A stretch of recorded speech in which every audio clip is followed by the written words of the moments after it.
Entering Jane's house, I opened the door to a room that seemed like an old storage space.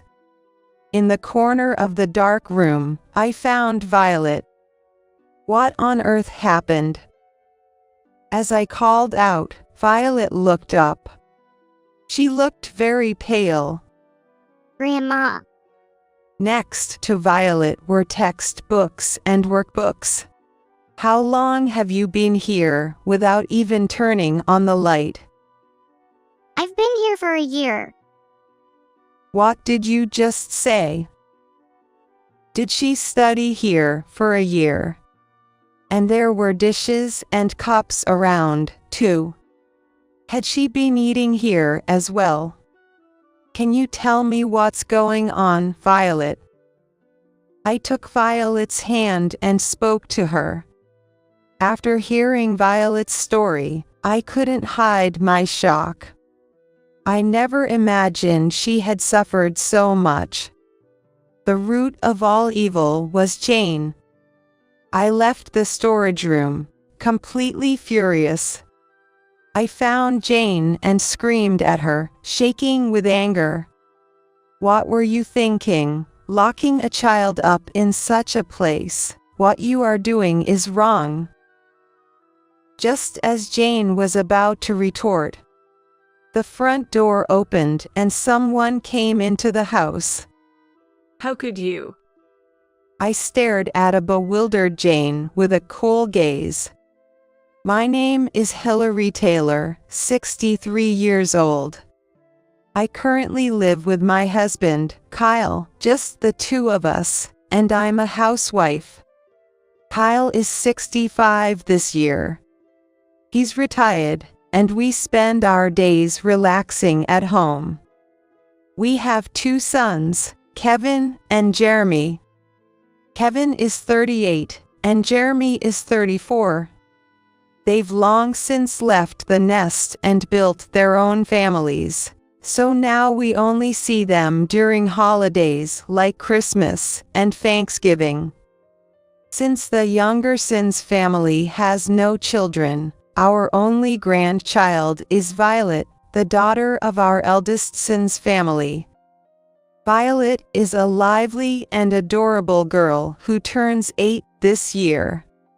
She always talks to me, calling out Grandma, Grandma, and gives me her drawings, which she's good at. One of her drawings, featuring smiling portraits of Kyle and me, is displayed prominently in our living room. Looking at it always warms our hearts. I wonder how Violet is doing. I'd like to see her soon.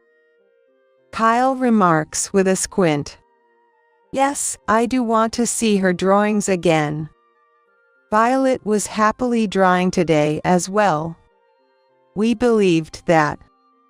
But at that time, we couldn't imagine the unexpected events that were happening to her. It was on a sunny morning.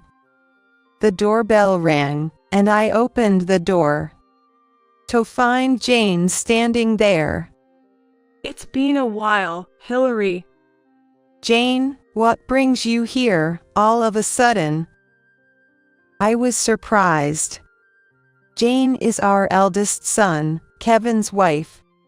Since they live about a 3-hour train ride from here, they rarely visit our home.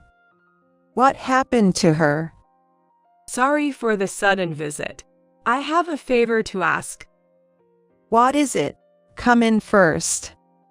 I led Jane into the living room. Kyle too was surprised by her unfamiliar presence. Jane, like Kevin, is 38 years old. She looked the same as the last time we met, with light makeup and simple clothes. However, her face seemed to carry a hint of fatigue. Without touching the tea I offered, Jane started to speak. Hilary, Kyle, I actually need to borrow some money. What? Why? It's for Violet's tuition. She's attending a tutoring now, but we're thinking of enrolling her in another one that has a track record of sending students to top schools. Tutoring. I was taken aback. Violet is still in elementary school. Isn't tutoring unnecessary at her age? I was about to say so, but times have changed, and I'm not familiar with the current educational situation. Therefore, I couldn't strongly object. Violet wants to become a lawyer. That's why she needs to focus on her studies from now on. That's the first time I'm hearing this. Violet loves drawing. I seem to recall that she previously mentioned wanting to pursue a career in drawing or illustration. I was puzzled.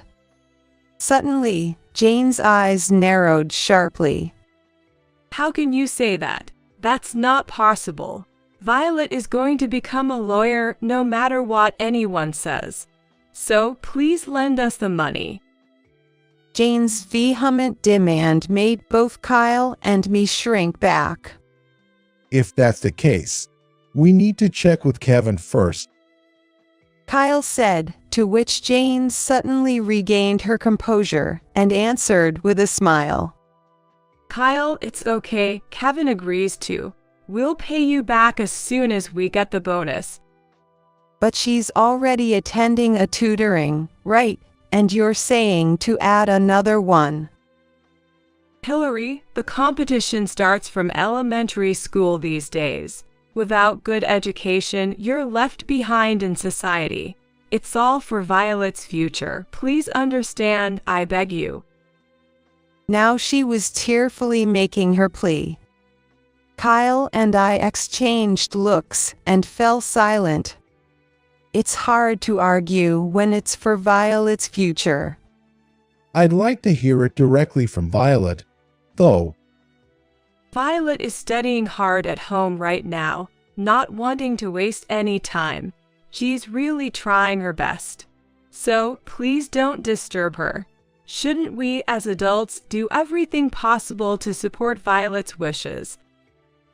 Is that so? How much do you need? For now, just $1,000 for the summer courses. The payment deadline is close. Kyle sighed. All right, if that's what Violet wants to do. Yes, I'll withdraw it from the bank. Thus, we lent the money to Jane. But it was all news to me. I had no idea Violet wanted to be a lawyer. But after all, we are just grandparents and don't live with her. It's no wonder Violet has a change of mind. That's what I thought, trying to convince myself. But the story didn't end there. A few days later, while reading the newspaper, Kyle looked up and said thoughtfully, About Violet, does she really want to become a lawyer? I mean, if she truly thinks so, of course, I'll support her. But it was quite unexpected. Yes, maybe we should hear it from Violet herself. I decided to make a phone call. Violet doesn't have a cell phone. The only way to communicate with her would be through Jane. Hello, Jane, thanks for the other day. Is Violet there? Can I talk to her? Violet, she can't answer the phone. She's busy. Jane responded curtly.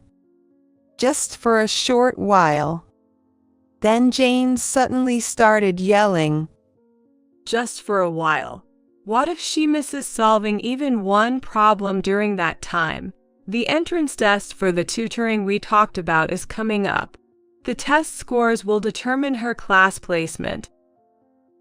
She has to get into the top class or she'll fall behind. Do you know how hard it is to catch up after that? I was taken aback by Jane's torrential tirade.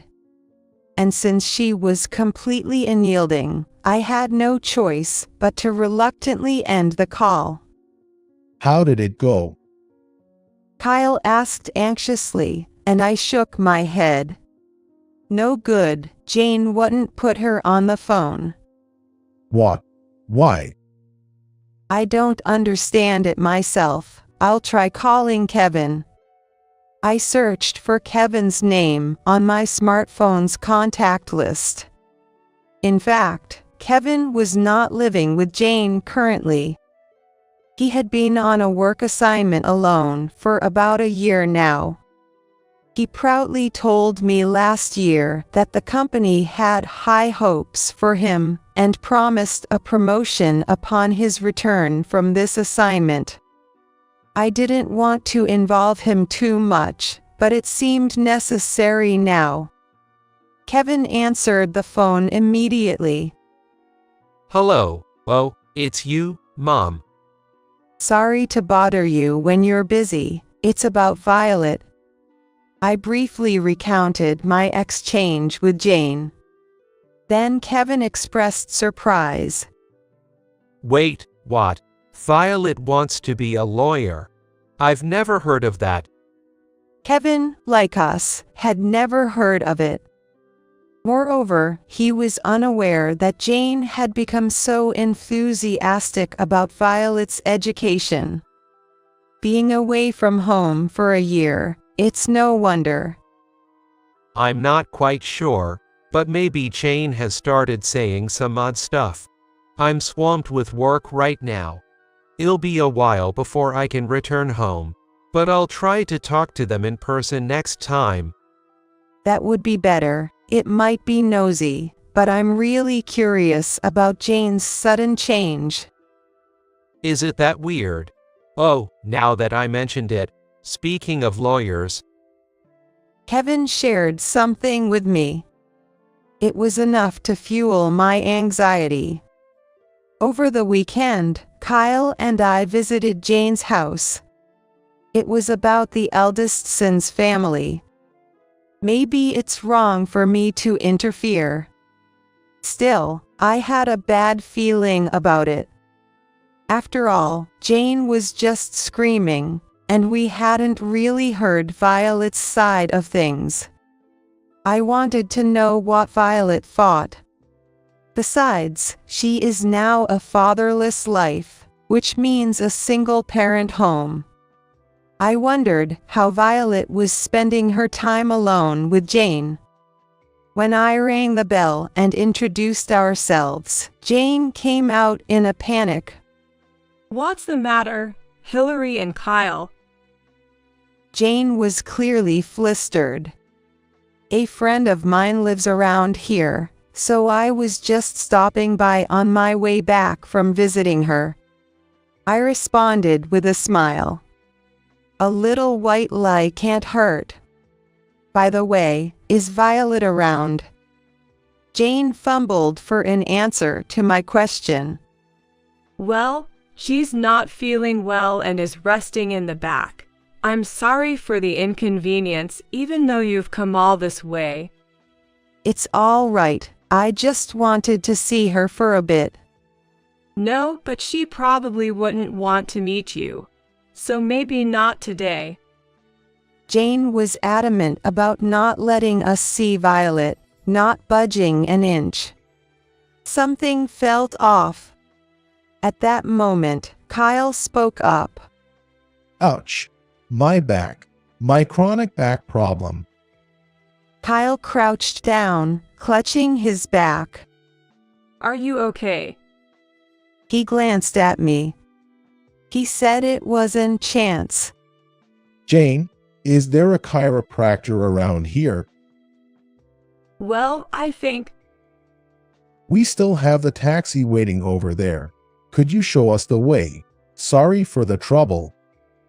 Kyle forcefully asked Jane for directions and headed towards the taxi.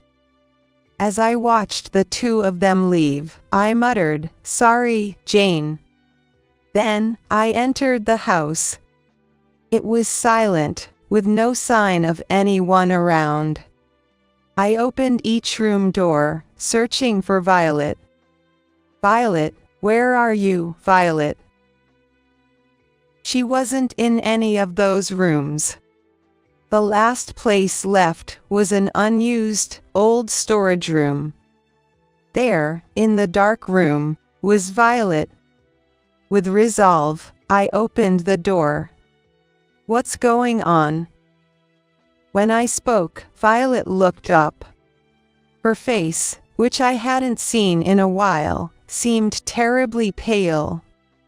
Next to Violet were textbooks and workbooks. Grandma, "Why are you here in the dark, without even the light on?" I've been studying here the whole time, using a flashlight to save on the electricity bill, solving problems. Violet spoke weakly. "Since when?" For a year, I've been here. "What? Studying in a place like this for a year? And there were dishes and cups around. Was she eating here as well? Can you tell me what's going on, Violet?" I took Violet's hand, urging her to talk. But Violet hesitated. "I wonder if she's afraid of Jane." "Don't worry, Violet, Grandma's on your side." Violet started to cry and began to speak haltingly. And then she began to speak haltingly. This was Violet's story. A year ago, when Kevin was transferred to work alone, and Violet was left to live with Jane. That's when changes in Jane began. While Violet was drawing as usual, Jane spoke to her. Violet, you're already 8 years old. You should start focusing more on your studies for middle school, not just drawing silly pictures all the time. Of course, Violet argued back. But Jane wouldn't listen. On the contrary, she tore up the illustration of the violet. Listen, stop wasting time on drawings that won't benefit your future. You're going to be a lawyer. It's a respected profession, helping people. Sounds good, right? Jane said this with a smile.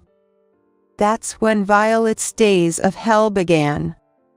She was forced to attend tutoring, dealing with a massive amount of homework.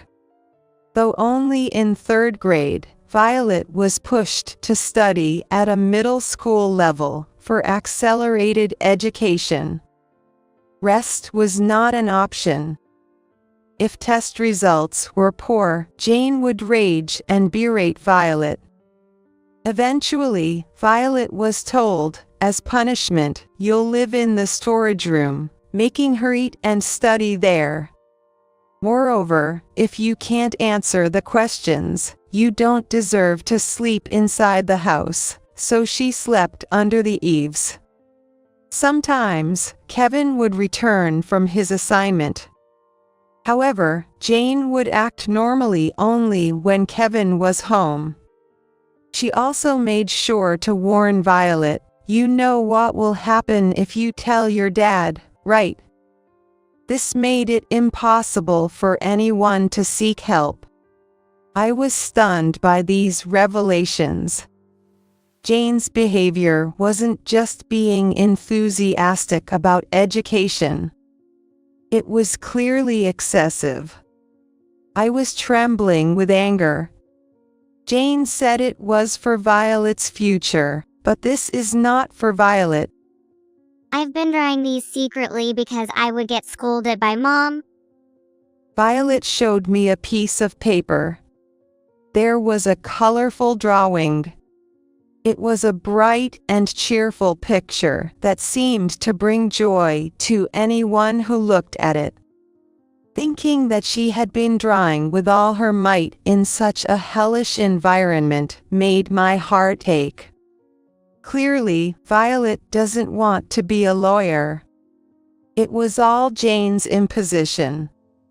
What was she thinking, forcing Violet to do this and lying to us?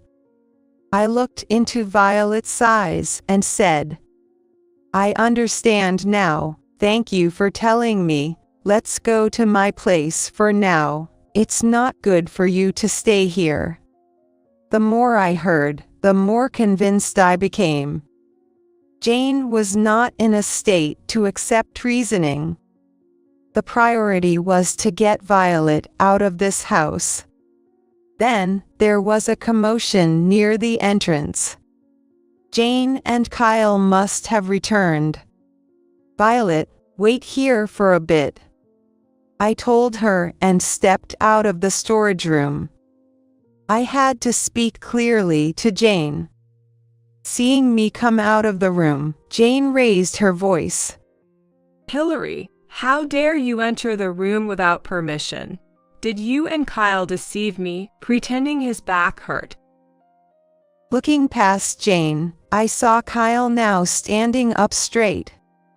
"I'm sorry about that, but you've been lying too, right? Saying Violet wants to be a lawyer, that's a blatant lie. Locking a child up like that. What were you thinking?" Jane retorted with anger in her face. "I'm not lying. Violet is going to be a lawyer. That's what's been decided." Kyle was taken aback by Jane's furious outburst. The reason for her obsession with the lawyer. That was the answer to what Kevin told me the other day. "It's not Violet, it's you who wanted to be a lawyer, right?" Well, Jane, struck by the truth, stumbled over her words. According to Kevin, Jane once aspired to be a lawyer, but failed the exams. She became an office worker because she was unable to obtain a license to be a lawyer. Then she met Kevin and got married, and perhaps after having Violet, she was reminded of her old dream. It seemed she was trying to live out her own desires through her child. I spoke to her firmly. At that moment, the front door opened. Children are not tools for fulfilling your dreams. Education is important, but not to the extent of forcing it like this. You are trapped in your past, and do not see Violet as she is now.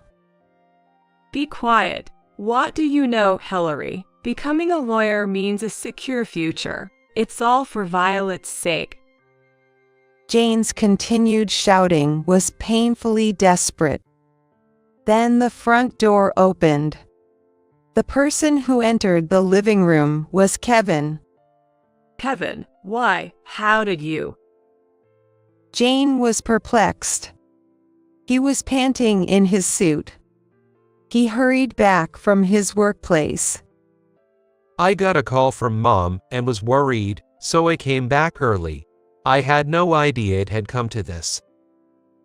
Ignoring me, Jane desperately pleaded to Kevin. It's all a misunderstanding. I want to support Violet's dream. Kevin was not confused by Jane's words. I heard from Mom. You visited Mom to borrow money to put Violet in an expensive tutoring, right? And you lied about me agreeing to it. Chastised by Kevin, Jane momentarily looked guilty. But she quickly regained her composure and began to speak. This was an investment for the future, not really a debt. Jane mumbled her excuses. At that moment, Kevin looked around and picked up a document from the desk. Is this the tutoring? It turned out to be an application form for tutoring. The pamphlet contained the convenient words dramatic grade improvement and success in entering prestigious high schools. Despite Violet already attending one, Jane was planning to enroll her in even more. Looking around house, books on child education methods were scattered everywhere, including an application for a seminar titled Turning Your Child into a Genius. Of course, it would cost something. the amount of money being spent was shocking. Kevin looked at the tutoring application, appalled. It's so expensive. What are you thinking? But I managed with my savings from before I was married. Recently it's not been enough, so I just asked your parents for help. Jane made an excuse on the spur of the moment. She doesn't seem to think he's at fault one bit. Kevin sighed in frustration, deciding to ignore Jane. It looks like Kyle has decided to ignore Jane from now on.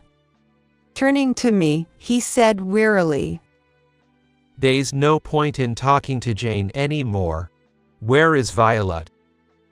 She's in the storage room in the back. She's been isolated there, as a punishment for not being able to study. She even eats and sleeps there, under the eaves. I just can't leave Violet here. Upon hearing this, Kevin exploded. What? That's unbelievable. Then Violet came out of the room. Dad, you're back. She was noticeably thinner, with dark circles under her eyes. Seeing her, Kevin embraced Violet. I'm so sorry, Violet. I didn't realize. I'm sorry. He then glared at Jane. Violet can't stay here anymore. I'll take her with me. That's best. You can't just decide that. Kevin shouted at Jane, who was persistently pressing the issue. I can't leave her with you anymore. Reflect on your actions alone. Jane flinched and fell silent. Leaving Jane standing there, Kevin, Violet, Kyle, and I left the house. We headed towards the station, starting to walk. During this time, Kevin was still handling calls from work, indicating he was extremely busy. After finishing the call, Kevin apologized to us. Sorry, Mom. Work is hectic. Could you look after Violet for a while? I'll sort things out once things calm down. Of course, we'll take good care of Violet, don't worry. Are you okay, Violet? I turned to Violet. Yeah, I'm okay. Violet looked a bit anxious. I wonder if Jane's spell hasn't been broken yet. I squeezed her hand reassuringly. By the time we reached home, it was completely dark. Violet finished her dinner and fell asleep immediately. She must have been under a lot of pressure lately. She seemed to have worn herself out completely. Poor child, being forced into this. I couldn't help but tear up looking at Violet's sleeping face. I never imagined it would come to this. Kyle sighed deeply. Kevin left Violet in our care and returned to his posting. Kevin said he was going to persuade Jane, but can he? My worries proved accurate. A week later, Kevin contacted us.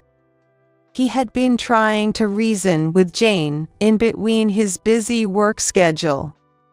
Kevin repeatedly tried to persuade Jane, urging her to realize the foolishness of her actions and to change her ways. However, Jane showed no signs of repentance.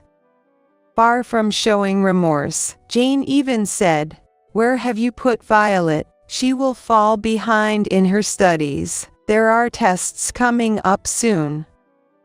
Are you still talking like that? Go back to who you were. Kevin pleaded, but she retorted immediately.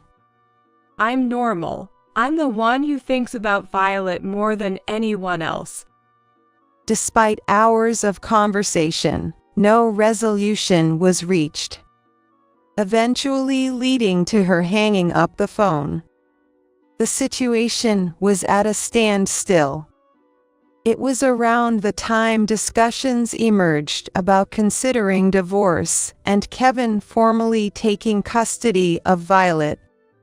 One morning, the doorbell rang, and when I opened the door, then there was Jane standing there. Jane. She was in her pajamas, her hair a mess, and her eyes were wild. Hillary, Violet is here, right? Give her back to me. She barged in, searching for Violet. What's going on? Kyle was shocked by her sudden appearance. Ignoring him, Jane rushed upstairs. Violet, Violet. I hurried after her, and she found the room where Violet was. Mom. Upon seeing Jane, Violet exclaimed in surprise. Come on, Violet, we're leaving. You have a test to study for. What are you talking about? Violet is. I tried to interject, but Jane shouted. Stay out of her, Hillary. Violet stood up, confused by her mother's sudden visit. And she declared firmly, I won't go back. What are you saying? I won't become a lawyer. Studying is important, but I have other things I want to do in the future. Don't decide my future without me. Violet's assertive tone shocked Jane, distorting her face. I embraced Violet's shoulders. Well said, Violet.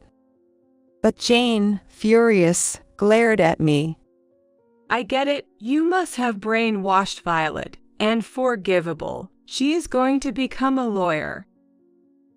The idea that we had brainwashed Violet was absurd. Jane has become uncommunicative. Even though I thought it was pointless, I raised my voice. I just had to say this one thing. What are you talking about? Wake up, can't you hear your child's real voice? Violet is suffering because of what you're doing. You keep saying it's for the child, but you're only thinking of yourself. If you want to be a lawyer so badly, you should pursue it yourself, not force it on Violet. Huh. Jane fell silent, looking frustrated. But in the next moment, Jane's eyes gleamed sharply. And she grabbed Violet's arm as if to use force. Come on, Violet, you need to study. No. Let me go, Mom.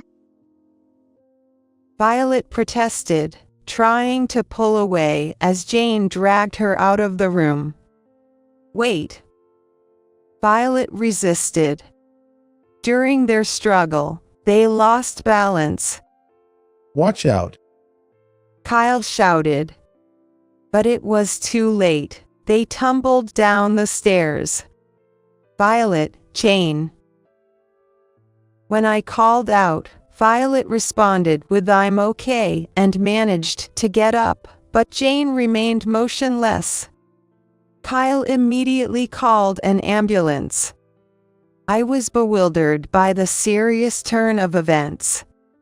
Jane was quickly taken to the hospital by ambulance. She took an MRI, but there was no brain problem, and she suffered a temporary concussion. However, even after regaining consciousness, she appeared unable to distinguish reality, repeating disturbing words as if delirious. Violet, you need to study, Violet. The extent of her obsession became frightening. Jane then began to act out violently. Jane became erratic, crying out suddenly, and mistaking a nurse for Violet. She shouted, "Study!" Observing this, the doctor remarked, "It seems her mental state is more of a concern than her physical health." Jane was transferred to the psychiatric department. The doctor said she should stay in the hospital for a while because of her raging and screaming. I felt there was something wrong with her, but she had a problem with her mind. Afterward, having hospitalized Jane, we contacted her parents. We asked them to come to the hospital to explain Jane's recent condition. Her parents were visibly pale. They never imagined their daughter would end up like this. Jane's parents promised to take good care of her. After some time, Kevin expressed his wish to divorce Jane. Jane naturally refused. However, Kevin initiated legal proceedings, and as a result, the divorce was finalized. Kevin gaining custody of Violet. Later, we were called by Jane's parents and visited the hospital again. We've caused you so much trouble. In the hospital's meeting room, Jane's mother apologized deeply. Then, they handed us an envelope. This is the money she borrowed. We are very sorry. It was the $1,000 that she said was needed for Violet's tutoring, which she borrowed from me and Kyle. It seemed Jane's parents had covered the debt. I looked intently at their faces. Despite being around their 60s, just like us, Jane's parents looked much older. This turmoil must have aged them considerably. Thank you kindly. How's Jane doing? I casually asked. That's just it. She hasn't improved much. She keeps shouting at anyone to study or yelling you must become a lawyer. So, we have no choice but to keep her here for a while longer. Saying that, Jane's mother sighed. Apparently, when Jane was young, her parents incessantly told her to study hard and aim for a respectable career. Sometimes even yelling at her when her grades were poor. I wonder if it's because we pushed Jane too hard when she was young that things turned out this way. It's too late now, but we deeply regret it. Jane's mother's unexpected confession left me with mixed feelings. This was the root of Jane's breakdown. A negative cycle passed down from her parents to Jane, and then to Violet. However, this cycle had to be stopped. With resolve, I declared, children have their own happiness. When parents impose too many of their ideals, it can break the child's spirit. Violet was also in danger of this. From now on, Kevin and we will take responsibility to ensure Violet grows up freely and happily. Jane's mother was in tears. She must be reflecting on what she did to little Jane. I hope that from now on, they can live while offering support to Jane, whose spirit has been broken. With these thoughts, we left the hospital. Afterward, Violet and Kevin began living with us. Kevin requested a transfer. Kevin negotiated with his superiors to work at a branch near our family home. I was worried that this might affect his chances for promotion, but Kevin reassured me, dismissing the concern as if it were nothing. It's all right. I've been too focused on work and overlooked the discrepancies in Jane and Violet's relationship, which I regret. Now, I want to be more attentive to Violet. Saying this, Kevin smiled. Fortunately, Kevin, who had an understanding boss, won the promotion on his performance. This brought us relief. Violet has regained her brightness since then. The move necessitated a school change, which initially worried us. But Violet said, "I'd rather transfer schools." In her previous environment, academic pressure had limited her playtime with friends. It seems that this led to Violet becoming isolated. However, Violet made a lot of new friends after she changed schools and became brighter.